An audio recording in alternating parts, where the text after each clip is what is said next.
ಇಡೀ ದೇಶ ನಮ್ಮ ಯುವಕರ ಮೇಲೆ ನಿಂತಿದೆ. ಪ್ರತಿಯೊಬ್ಬರು ಕೂಡ ತನ್ನ ಮಕ್ಕಳು ಒಳ್ಳೆ ಬದುಕನ್ನು ಕಟ್ಕೊಳ್ಬೇಕು ಅಂತ ಹೇಳಿ ಎಲ್ಲರಿಗೂ ಕೂಡ ಒಂದು ಆಸೆ. ಇಡೀ ಇವತ್ತು ಭಾರತದಲ್ಲಿ ಎಲ್ಲರೂ ಕೂಡ ನ್ಯಾಯಬದ್ಧವಾದಂಥ ಬದುಕನ್ನು ಕಟ್ಟಿಕೊಳ್ಳಲಿಕ್ಕೆ ಬಹಳ ಕಷ್ಟ ಆಗ್ತಾ ಇರೋದನ್ನು ನಾವೆಲ್ಲ ನೋಡ್ತಾ ಇದ್ದೇವೆ. 25 ಲಕ್ಷಕ್ಕೂ ಹೆಚ್ಚು ಜನ ವಿದ್ಯಾರ್ಥಿಗಳು ಪರೀಕ್ಷೆಯನ್ನು ಬರೆದು ಕಷ್ಟಪಟ್ಟು ಓದಿ ತಂದೆ ತಾಯಿಗಳ ಸಹಕಾರ, ಶಿಕ್ಷಕರ ಸಹಕಾರ, ಮಕ್ಕಳ ಆಸಕ್ತಿ ಎಲ್ಲರೂ ಕೂಡ ಒಂದು ಬದುಕಿನಿಂದ ನಮ್ಮ ಜೀವನ ಎಲ್ಲರಿಗೂ ಉದ್ಯೋಗ ಸಿಗ್ತದೆ ಅಂತಲ್ಲ, ಉದ್ಯೋಗವನ್ನು ಸೃಷ್ಟಿ ಮಾಡುವಂಥ ಶಕ್ತಿ ಆ ಹೊಸ ಯುವಕರಲ್ಲಿ ನಾವೆಲ್ಲ ನೋಡ್ತಾ ಇದ್ದೇವೆ. ಸೊ ಇದು ದೇಶದ ಒಂದು ಆಸ್ತಿ. ಇವತ್ತು ಒಂದು ದೊಡ್ಡ ಮಾರಕವಾದಂಥ ಸನ್ನಿವೇಶ, ಪೇಪರ್ ಲೀಕ್ ಮಾಡಿ ಈಚೆ ಬಂದು ಒಂದು ಪ್ರತಿಭಟನೆಗಳು ನಡೀತಾ ಇದೆ. ಯಾರಿಗೆ ಮನಸ್ಸಿಗೆ ನೋವು ಇರ್ತದೆ ಅವರು ಪ್ರತಿಭಟನೆ ಮಾಡ್ತಾರೆ. ಆದರೆ ಪ್ರತಿಭಟನೆಕಾರರನ್ನ ನಾವು ಯಾವ ದೃಷ್ಟಿಯಲ್ಲಿ ನೋಡ್ತಾ ಇದ್ದೀವಿ, ಇದು ಬಹಳ ಮುಖ್ಯವಾದಂಥ ವಿಚಾರ. ಕಾಂಗ್ರೆಸ್ ಪಕ್ಷ ಮತ್ತು ವಿವಿಧ ಪಕ್ಷಗಳು ಆ ವಿದ್ಯಾರ್ಥಿಗಳ ಪ್ರತಿಭಟನೆಗೆ, ಅವರ ವಿದ್ಯಾರ್ಥಿಗಳ ಭಾವನೆಗೆ ನಾವು ಅವರ ಜೊತೆ ಗುರ್ಸ್ಕೊಂಡಿದ್ದೇವೆ, ಧ್ವನಿ ಎತ್ತಿದ್ದೇವೆ.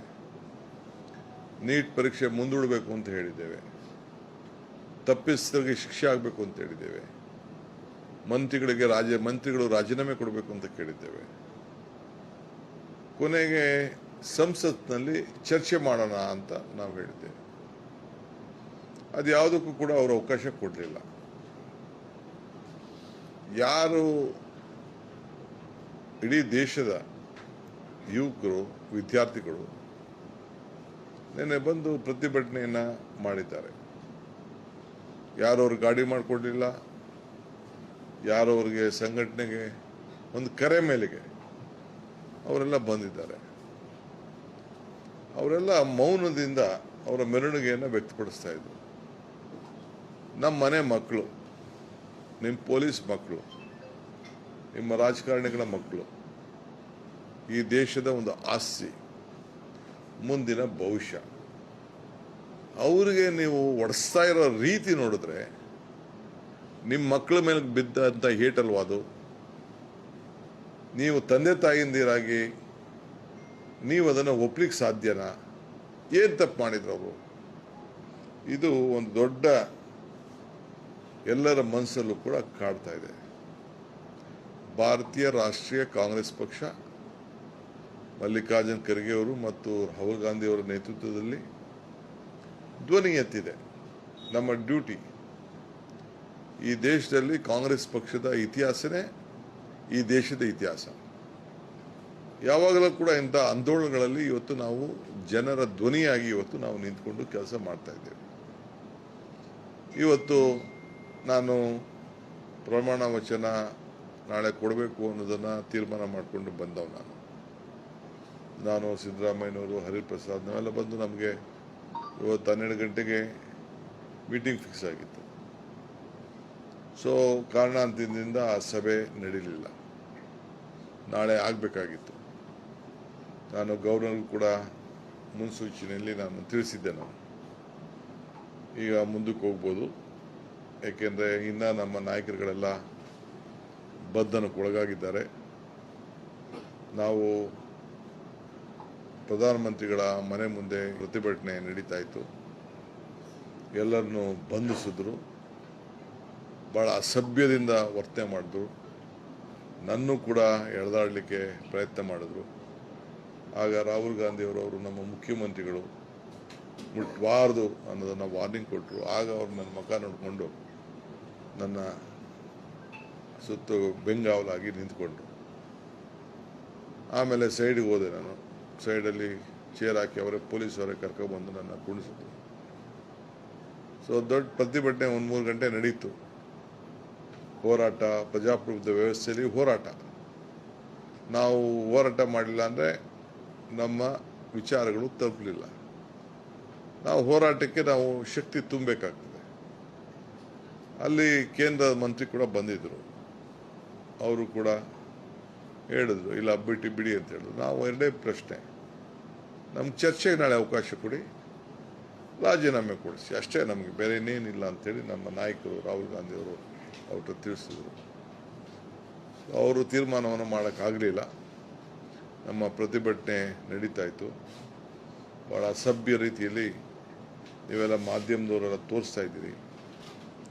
ರಾಹುಲ್ ಗಾಂಧಿಯವ್ರನ್ನ ಯಾವ ರೀತಿ ಒಬ್ಬ ವಿರೋಧ ಪಕ್ಷದ ನಾಯಕರಿಗೆ, ಇದು ವಿರೋಧ ಪಕ್ಷ ಅಂತ ಅಂದರೆ 240ಕ್ಕೂ ಹೆಚ್ಚು ಸಂಸತ್ತಿರಂಥ ಸದಸ್ಯರಂಥ ವಿರೋಧ ಪಕ್ಷ, ಅದರ ನಾಯಕರವರು, ಅವ್ರಿಗೆ ಯಾವ ರೀತಿ, ಮತ್ತು ಬೇರೆ ಬೇರೆ ನಮ್ಮೆಲ್ಲ MPಸ್ನೆಲ್ಲ ಫಸ್ಟು ಕಾರ್ನರ್ ಮಾಡಿ ಎಲ್ಲರನ್ನೂ ಕೂಡ ತೆಗೆದುಬಿಟ್ರು.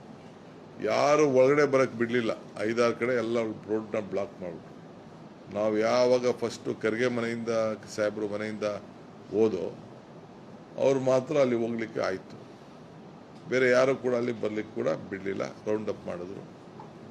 ಇರಲಿ, ಅವ್ರೇನಾದ್ರು ಮಾಡ್ಕೊಳ್ಳಿ. ಆದರೆ ನಮ್ಮ ಪ್ರತಿಭಟನೆ ಮಾಡ್ತಿದ್ದಂಗೆ ಭಾಳ ಅಸಭ್ಯವಾಗಿ ನಡ್ಕೊಂಡು, ವಿಶೇಷವಾಗಿ ನಮ್ಮ ಹೆಣ್ಮಕ್ಳ ಸಂಸತ್ ಸದಸ್ಯರನ್ನು ಅವರು ಎಳೆದಾಡಿ ಬಲಾತ್ಕಾರದಿಂದ ಅವ್ರ ಮೇಲೆಲ್ಲ ಕೈ ಹಾಕಿ, ತಿರ್ಗಾ ಹೆಣ್ಮಕ್ಳು ಪೊಲೀಸ್ನ ಕರ್ಕೊಂಡು ಬಂದು ಒತ್ಕೊಂಡೋಗಿ ಬಸ್ಗೆ ಹಾಕಿ ಅರೆಸ್ಟ್ ಮಾಡಿ ಇವೆಲ್ಲ ಕೂಡ ನಡೆಸಿ, ಕೊನೆಗೆ ನಮ್ಮ ರಾಹುಲ್ ಗಾಂಧಿಯವ್ರನ್ನ ಮತ್ತು ಪ್ರಿಯಾಂಕಾ ಗಾಂಧಿಯವ್ರನ್ನ ಕೂಡ ಅರೆಸ್ಟ್ ಮಾಡಿ, ಇದು ಇವತ್ತು ಭಾಳ ಖಂಡನೀಯವಾದಂಥ ಒಂದು ವಿಚಾರ. ಸೊ ಇವತ್ತು ನೀವೆಲ್ಲ ಹೋರಾಟದ ಸ್ವರೂಪ ನೋಡಿದ್ದೀರಿ. ರಾಹುಲ್ ಗಾಂಧಿ ಮಕ್ಕಳಿಗೋಸ್ಕರ ಯಾವ ರೀತಿ ಮುಂದಾಳತ್ವವನ್ನು ವಹಿಸ್ಕೊಂಡಿದ್ದಾರೆ, ವಿದ್ಯಾರ್ಥಿಗಳಿಗೋಸ್ಕರ ಯಾವ ರೀತಿ ಮುಂದಾಳತ್ವ ವಹಿಸ್ಕೊಂಡಿದ್ದಾರೆ, ಯುವಕರಿಗೋಸ್ಕರ ಯಾವ ರೀತಿ ಮುಂದಾಳತ್ವ ವಹಿಸ್ಕೊಂಡಿದ್ದಾರೆ. ಸ್ವಂತ ಪ್ರಿಯಾಂಕಾ ಗಾಂಧಿಯವರೇ ಅವರ ಭಾವನೆ, ಅವರ ಕೂಗು, ಅವರ ಹೋರಾಟ ನೀವೆಲ್ಲ ಗಮನಿಸಿದ್ದೀರಿ. ಇದೇ ಈ ದೇಶದಲ್ಲಿ ಗಾಂಧಿ ಕುಟುಂಬದ ಒಂದು ದೊಡ್ಡ ಆಸ್ತಿ, ಒಂದು ಹೋರಾಟದ ಸ್ವರೂಪ.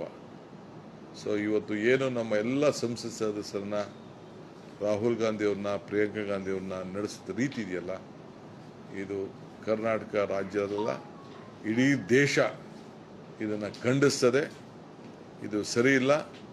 ನಿನ್ನೆ ವಿದ್ಯಾರ್ಥಿಗಳ ಮೇಲೆ ಏನು, ನಮ್ಮ ಮಕ್ಕಳ ಮೇಲೆ, ಈ ದೇಶದ ಭವಿಷ್ಯದ ಮೇಲೆ ಏನು ಇದು ಪೊಲೀಸ್ ಲಾಠಿ ಏಟು ಬಿದ್ದು ಎಲ್ಲ ಇವತ್ತು ಹಾಸ್ಪಿಟಲಲ್ಲಿದ್ದಾರೆ. ಅವ್ರಿಗೆ ಯಾವ ರೀತಿ ನೋಡ್ಸಿದ್ದು ನೀವೆಲ್ಲ ಎಲ್ಲ ಮಾಧ್ಯಮದವ್ರನ್ನೂ ಬಂದ್ ಮಾಡಿಬಿಟ್ಟಿದ್ರು.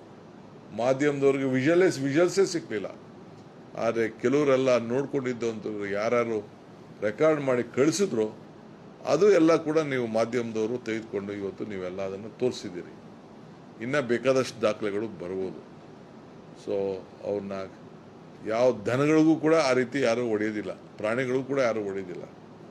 ಅಂಥ ಸಂದರ್ಭದಲ್ಲಿ ಇವತ್ತು ಹೊಡೆದು ಮಕ್ಕಳಿಗೆ, ನಮ್ಮ ವಿದ್ಯಾರ್ಥಿಗಳಿಗೆ ಪಾಪ ದೂರದಿಂದ ಪಾಪ ಬಂದು ಯಾವ ಸಂಘಟನೆ ಇಲ್ಲದೆ ನಮ್ಮ ಹಕ್ಕನ್ನು ಪ್ರತಿಪಾದನೆ ಮಾಡಬೇಕು ಅಂತೇಳಿ ಬಂದಂಥವ್ರಿಗೆ ಈ ರೀತಿ ಲಾಠಿ ಏಟು ಹೊಡೆದು ಅವ್ರನ್ನ ಅಷ್ಟು ಭಾಳ ಮಾನವೀಯತೆಯನ್ನು ಕಳ್ಕೊಂಡು ಇವತ್ತು ಅವ್ರ ಮೇಲೆ ಪ್ರಯೋಗ ಮಾಡಿದಾರಲ್ಲ, ಇದು ಕರ್ನಾಟಕ ರಾಜ್ಯ ಕೂಡ, ಸರ್ಕಾರ ಕೂಡ ಖಂಡಿಸ್ತದೆ. ಭಾರತೀಯ ರಾಷ್ಟ್ರೀಯ ಕಾಂಗ್ರೆಸ್ ಪಕ್ಷ ಕೂಡ ಇವತ್ತು ಖಂಡಿಸಿ